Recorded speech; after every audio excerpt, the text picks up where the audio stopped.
नमस्कार दोस्तों, मैं हूं दिनेश के वोरा। बहुत बहुत स्वागत है आपका इंडिया इंटरनेशनल के इस प्रोग्राम के अंदर। दोस्तों, इंडिया अलायंस की जो फाइट है महागठबंधन बिहार में, वो कुछ ज़्यादा ही गहरी होती जा रही है। ऐसा लग रहा है कि जैसे अपने पैरों पर खुद कुल्हाड़ी मार रहे हैं और एक जीती हुई बाजी को हारना कैसे है, इंडिया गठबंधन ने उसमें एक परफेक्शन हासिल किया है। बात सिर्फ हरियाणा और महाराष्ट्र की नहीं है, बिहार में भी अभी सिमिलर काइंड ऑफ स्टोरी जो है इमर्ज होती हुई नज़र आ रही है कि एक प्लेटर के ऊपर डालकर तेजस्वी और राहुल दोनों ने एक किस्म से कहा जाए तो मोदी जी को एक और विक्ट्री देने का शायद वादा किया है। नेतन्याहू ने एक बार फिर से गजा के ऊपर एयर स्ट्राइक की है, 33 लोगों की मौत हुई है। दरअसल अब टसल एक दूसरी किस्म की हो गई है गजा में, जहां पे हमास ने फिर से हथियार उठा लिए हैं, क्विट करने से मना कर दिया है। और शायद उनका कहना है कि जो स्टेटमेंट हैं वो थोड़े से डिस्टर्बिंग है कि गजा हमारा है, हम यहाँ पर रूल करेंगे, हम हथियार भी सरेंडर नहीं करेंगे और हम कहीं जाएंगे भी नहीं। और बीच में 50 से ज़्यादा जो लोगों की उन्होंने जान ले ली अभी पिछले हफ्ते सीज फायर के बाद, ये बहुत डिस्टर्बिंग न्यूज़ है एक किस्म से। और बांग्लादेश के अंदर लाल मुनीर हाट के अंदर थोड़ी सी हीट बढ़ रही है, जो कि चिकन स्नैक एरिया है भारत का। और वहाँ पर सुना है कि एयर स्ट्रिप के पास एक बड़े हैंगर का भी निर्माण चल रहा है बांग्लादेश के द्वारा। चलिए, बांग्लादेश तो खैर आर्मी के मामले में कोई चुनौती नहीं है, लेकिन ठीक है, उनका हक बनता है, जो करना है वो करे। भारत के लिए जो भी खतरा होगा किसी भी कॉर्नर से निपट लेंगे उसके साथ में। सबसे पहले आते हैं हम दोस्तों आपका स्वागत करते हुए, लेकिन उससे पहले आप सबको दीपावली की बहुत बहुत शुभकामनाएं।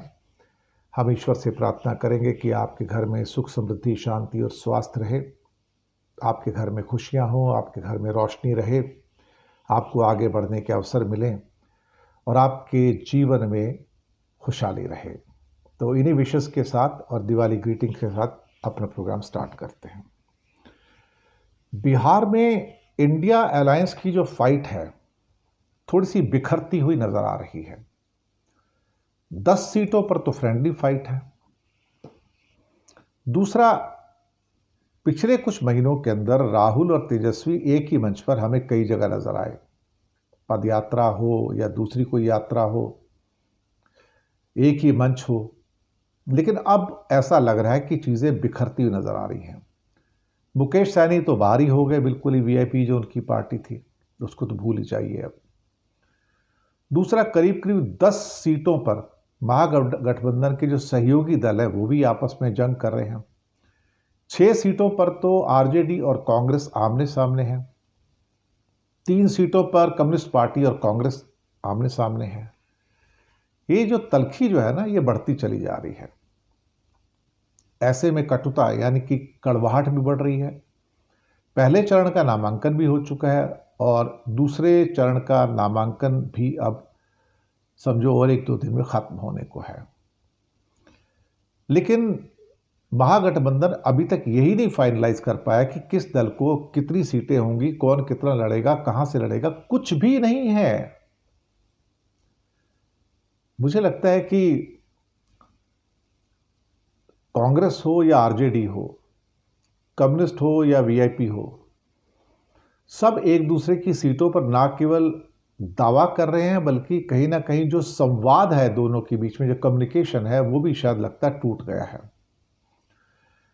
राहुल गांधी तो यूपी की यात्रा कर रहे हैं, वो तो बिहार में नहीं, जबकि उनको पटना में होना चाहिए था।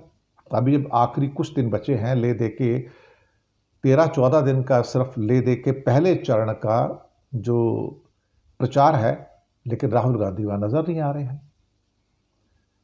अब सवाल ये पैदा होता है कि सोशल मीडिया के ऊपर भी महागठबंधन के नेताओं की, कार्यकर्ताओं की आपस में जो जंग है वो भी सामने निकल कर आ रही है।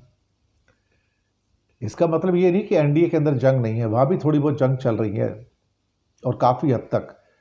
पर वहां पर एटलीस्ट दो बड़ी हस्तियां हैं, एक मोदी है और एक अमित शाह है, जो चीज़ों को आगे पीछे करके हैंडल कर लेते हैं और जितना अधिक से अधिक हो वो डैमेज कंट्रोल कर लेते हैं।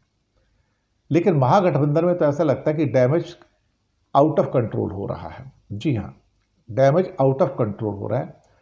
एक भ्रम की स्थिति पैदा हो गई है और फिर पवन खेड़ा का यह कहना कि नाम वापसी की तारीख तक सब सही हो जाएगा, ये हवा में ज़्यादा है और हकीकत में कम है।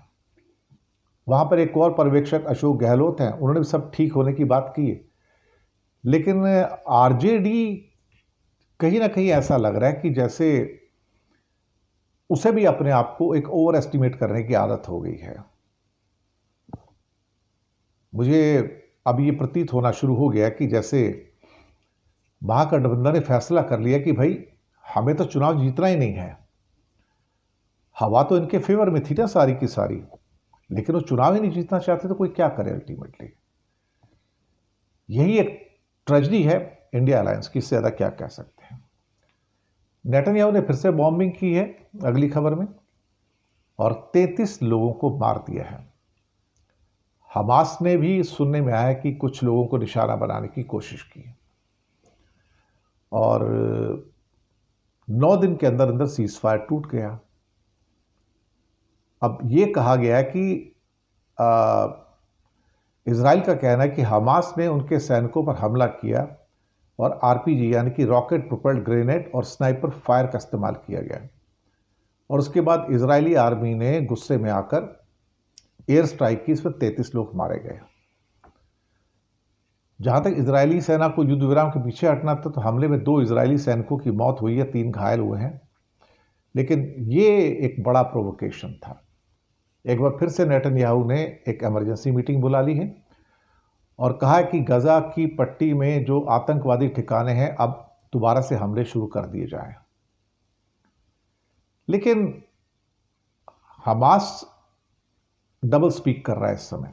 उसके कुछ नेता कहते हैं कि हम तो युद्ध विराम का सीजफायर का पालन कर रहे हैं, लेकिन उसके जो बाकी एलिमेंट्स हैं हमास के, वो उनकी लीडरशिप के कंट्रोल से बाहर हो चुके हैं। शायद ये स्थितियां और ज़्यादा बिगड़ चुकी हैं। अब मुझे नहीं लगता कि ये एक्सचेंज ऑफ प्रिजनर्स के बाद अब इसके बाद फिर इजराइल को रोक पाना मुश्किल होगा। और अगर हमास बिल्कुल ही अपनी उस बात पे अड़ जाता है कि गजा हमारा है, कंट्रोल हमारा होगा, राज हम करेंगे, हथियार भी हमारे होंगे, अब यहाँ से रास्ता मुश्किल है। फिर इसका मतलब जो कतर का एग्रीमेंट है या जो इजिप्ट के अंदर जो एग्रीमेंट हुआ है, वो एग्रीमेंट तो फिर ठीक नहीं होगा इस ढंग से। तो वहाँ पर एक पॉपुलर गवर्नमेंट होनी चाहिए पैलेस्टाइन में, जो उनके लोगों की सरकार होनी चाहिए, जो पैलेस्टाइन के लोग हैं उनकी सरकार होनी चाहिए, हमास की सरकार नहीं होनी चाहिए। हम हमास की सरकार के पक्ष में नहीं हैं। वहाँ पर सरकार पैलेस्टाइन के लोगों की सरकार होनी चाहिए, जो लोग चाहते हैं वहाँ के उनकी सरकार होनी चाहिए। और तीसरा, बांग्लादेश के अंदर जो एक लाल मुनीरहाट और ठाकुरगंज, वहाँ पर एक बड़ा एयरबेस भी बनाकर बांग्लादेश ने तैयार कर दिया है। उनकी ज़मीन है, कुछ भी कर सकते हैं। और वहाँ पर भी कुछ एक लड़ाकू विमानों को उतारने की रनवे के ऊपर तैयारी की जा रही है। ये वर्ल्ड वार 2 के एयरबेसेस हैं सारे के सारे। और बांग्लादेश के आर्मी चीफ जनरल वक्कारुज़्ज़मा ने भी 16 अक्टूबर को लाल मुनीरहाट एयरबेस पे पहुंचकर जो हैंगर बन रहा है उसकी जो प्रोग्रेस है उसको भी देखा है। और ये भारत का जो सिलीगुड़ी कॉरिडोर है, चिकन स्नैक है, उसके बिल्कुल पास में है। अब यहाँ पर अगर पुराने सुना है कि अपने J7 जो बेड़ा है उसको उतारना चाहता है, लेकिन ठीक है, अब बांग्लादेश कहता है कि जो हमारी नेशनल नीड्स हैं, रिक्वायरमेंट्स हैं, हम तो उसके हिसाब से काम करेंगे। और वहाँ पर एक यूनिवर्सिटी भी बनाने की बात की जा रही है जो एरोस्पेस यूनिवर्सिटी है, और हो सकता है उस बेस को बनाने में चाइना भी शामिल है। और चाइना उसके अंदर एक किस्म से रुचि रख रहा है कि वहाँ पर 10-12 फाइटर विमान रखे जा सकें। और इस हैंगर पे 6 महीने से वहाँ पर काम चल रहा है, अब उसमें तेज़ी भी आ गई है। ये लंबे समय तक ये एयरबेस काफ़ी वीरान था, करीब करीब 1166 एकड़ में फैला हुआ है। इसका रनवे 4 किलोमीटर लंबा है, वेरी वेरी लॉन्ग। और 1931 में इसको बनाया गया था जब भारत पर अंग्रेज़ों का शासन था।